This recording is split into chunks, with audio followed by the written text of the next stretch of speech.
اعوذ باللہ من الشیطان الرجیم یا ایہا الذین آمنوا آمنوا باللہ ورسولہ والکتاب الذی نزل علی رسولہ، اے وہ لوگو جو ایمان لائے ہو، ایمان لاؤ اللہ اور اس کے رسول پر اور اس کتاب پر جو اس نے اپنے رسول پر نازل کری۔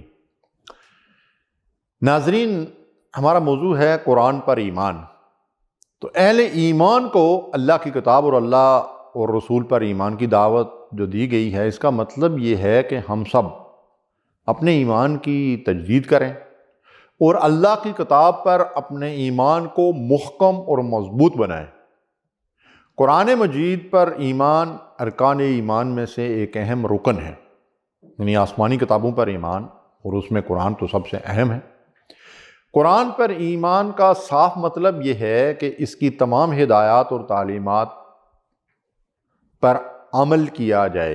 ارشاد ربانی ہے وَاتَّبَعُوا النُّورَ الَّذِي أُنزِلَ مَعَهُ أُولَٰئِكَ هُمُ الْمُفْلِحُونَ۔ جو ہدایت رسول پر اتری ہے، جو لوگ اس کی تعلیمات کی پیروی کرتے ہیں، ان کے مطابق عمل کرتے ہیں، وہی فلاح پائیں گے۔ یعنی ہماری فوز و فلاح اور کامیابی و کامرانی کو قرآن کی تعلیمات سے وابستہ کر دیا گیا۔ ناظرین، ہمارا ایمان ہے کہ قرآن ہدایات ربانی کا کامل اور مکمل آخری ایڈیشن ہے، اور ہمیں اس کتاب کے ہر حکم کے اتباع اور ہر نہی سے دستبردار ہونے کا تاکیدی حکم دیا گیا ہے۔ ہم میں سے کسی کے پاس اس کے احکامات میں سے کسی حکم کو ضروری اور کسی کو نعوذ باللہ غیر ضروری یا ناقابل عمل سمجھنے کا ہمارے پاس کوئی اختیار نہیں۔ اللہ تعالیٰ نے اپنے رسول کو یہ حکم دیا ہے کہ آپ ان کے معاملات کا فیصلہ اللہ کے نازل کردہ قانون اور وحی کے مطابق کریں اور ان کی خواہشات کی تابعداری ہرگز نہ کریں۔ اور نیز فرمایا وَاحْذَرْهُمْ أَن يَفْتِنُوكَ عَن بَعْضِ مَا أَنزَلَ اللَّهُ إِلَيْكَ۔ اور اے نبی، جو لوگ آپ کو اپنی خواہشات اور معاشرے کے رسم و رواج کی طرف بلاتے ہیں، خبردار ان سے ہوشیار رہنا، کہیں یہ آپ کو اللہ کے نازل کردہ کسی حکم یا قانون سے ادھر ادھر نہ کر لیں۔ ناظرین، قرآن مجید کی اس ہدایت پر غور فرمائیے۔ ارشاد فرمائے ام بعد ما انزل اللہ الیک، اس سے کیا مراد ہے؟ اس ہدایت ربانی کے کسی ادنا حصے یا کسی معمولی حکم سے روگردانی کر کے ان کی خواہشات پر عمل ہرگز نہ کرنا۔ یہ حکم ہوتا ہے رسول اللہ صلی اللہ علیہ وسلم کو۔ آج ہمارا حال کیا ہے؟ ہم نے قرآن کے اکثر احکامات کو چھوڑ کر یہود و نصارہ کی خواہشات کو اپنا لیا ہے۔ دوسری جگہ اس بات کو اور کھول دیا گیا ہے۔ یاد رکھیے، ہم قرآن پر ایمان کی بات کر رہے ہیں، اور ایمان کا مطلب ہے وَقَبِلْتُ جَمِيعَ أَحْكَامِهِ، اور میں اس رب کے تمام احکامات کو بلا چوں و چراغ قبول کرتا ہوں یا کرتی ہوں۔ لیکن ہماری روش اس ایمان کے بالکل برعکس ہے۔ ہمارا حال یہ ہے أَفَتُؤْمِنُونَ بِبَعْضِ الْكِتَابِ وَتَكْفُرُونَ بِبَعْضٍ، کیا تم اللہ کی کتاب کے کسی حکم پر تو ایمان لاتے ہو اور کسی کا انکار کرتے ہو؟ مسلمانوں کے پہلے خلیفہ سیدنا ابو بکر صدیق رضی اللہ تعالی عنہ نے ان مسلمانوں کے خلاف اعلان جنگ کر دیا تھا، جہاد کا اعلان کر دیا تھا، جو کہتے تھے کہ ہم نمازیں پڑھیں گے، روزے رکھیں گے، لیکن زکوٰۃ نہیں دیں گے۔ منکرین زکوٰۃ کے خلاف خلیفہ راشد نے جہاد کا اعلان کر دیا۔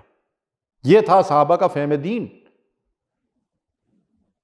اور قرآن پر ایمان کا مطلب کیا ہے؟ اللہ کے نبی صلی اللہ علیہ وسلم نے فرمایا ما آمن بالقرآن من استحل محارمہ، وہ شخص قرآن پر ایمان نہیں لایا جس نے قرآن کے حرام کو اپنے لیے حلال کر دیا۔ آج ہم نے قرآن کے حرام کی ہوئی کن کن چیزوں کو اپنے لیے حلال اور جائز سمجھ لیا ہے؟ ہم نے تو سود اور رشوت، جھوٹ اور بددیانتی، زنا اور شراب، موسیقی اور رقص، بے حیائی اور فحاشی، دھوکہ اور فراڈ، ظلم اور ناانصافیوں اور اللہ کی نازل کردہ تمام حدود و تعزیرات کو اپنی اور یہود و نصارہ کی خواہشات کی بھینٹ چڑھا دیا ہے، الیاذ باللہ۔ پھر بھی ہمارے ایمان بالقرآن پر کوئی فرق نہیں پڑتا۔ ناظرین، قرآن کی تعلیمات کے ساتھ اس کھلی دھاندلی کی سزا کیا ہے؟ دل کے کانوں سے سنیے گا، اصل کان تو دراصل دل میں ہی ہوتے ہیں۔ أَفَتُؤْمِنُونَ بِبَعْضِ الْكِتَابِ وَتَكْفُرُونَ بِبَعْضٍ، فما جزاء من یفعل ذلک منکم الا خزی فی الحیاۃ الدنیا ویوم القیامۃ یردون الی اشد العذاب۔ فرمایا اگر تم نے اللہ کے بعض احکامات پر عمل اور بعض کو ردی کی ٹوکری میں ڈال رکھا ہے تو پھر تمہاری سزا دنیا کی زندگی میں ذلت اور رسوائی، جس سے آج دو چار ہیں، اور آخرت میں شدید ترین عذاب ہوگا، الیاذ باللہ، استغفر اللہ۔ ناظرین، آج ہم ذلیل اور رسوا نہیں ہو رہے ہیں، پوری دنیا کے سامنے کشکول گدائی لے کر گھوم رہے ہیں۔ کوئی ہم ذلیلوں کو خیرات کیا قرض دینے پر بھی راضی نہیں ہوتا، وہ بھی اس وقت ملتا ہے جب ہم اس کے سامنے وفادار غلاموں کی طرح ناک رگڑ کر ان کی غلامی کا توق جبرن گلے میں سجانے کے لیے آمادہ ہوتے ہیں۔ فَاعْتَبِرُوا يَا أُولِي الْأَبْصَارِ، اس سے زیادہ ذلت اور رسوائی اور کیا ہوگی؟ سورہ جن میں ارشاد فرمایا مَن يُعْرِضْ عَن ذِكْرِ رَبِّهِ يَسْلُكْهُ عَذَابًا صَعَدًا، جو اپنے رب کی نصیحت سے روگردانی کرے گا اسے ذلت کا عذاب دیا جائے گا۔ دوسری جگہ فرمایا معیشتاً ضنکا، ہم اس کی زندگی اجیرن کر دیں گے، مشکل بنا دیں گے۔ تو ناظرین کرام ذرا سوچئے، غور کیجئے، آج اللہ کے احکامات اور قرآن کی ہدایات سے روگردانی کی جو سزا ہم بھگت رہے ہیں، کیا یہ عبرت کے لیے کافی نہیں ہے؟ بد امنی، قتل و غارت گری، مہنگائی، ضروریات زندگی سے محرومی، باہمی جنگ و جدال، فحاشی اور بے حیائی کا سیلاب، سودی قرض، فرقہ واریت کا عذاب، کیا ہم اس سے بڑے کسی عذاب کے منتظر ہیں؟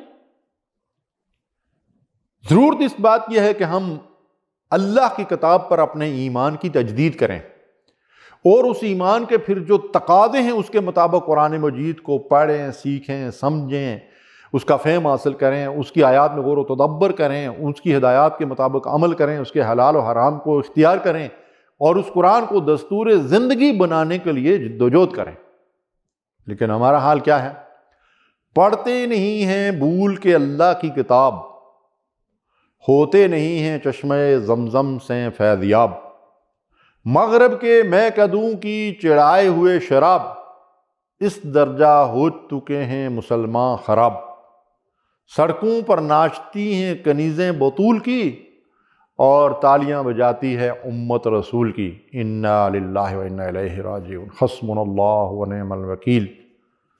اللہ ہمیں معاف کر دے اور ہمیں قرآن کی طرف سچے دل سے رجوع کرنے کی توفیق دے۔ وآخر دعوانا الحمدللہ رب العالمین۔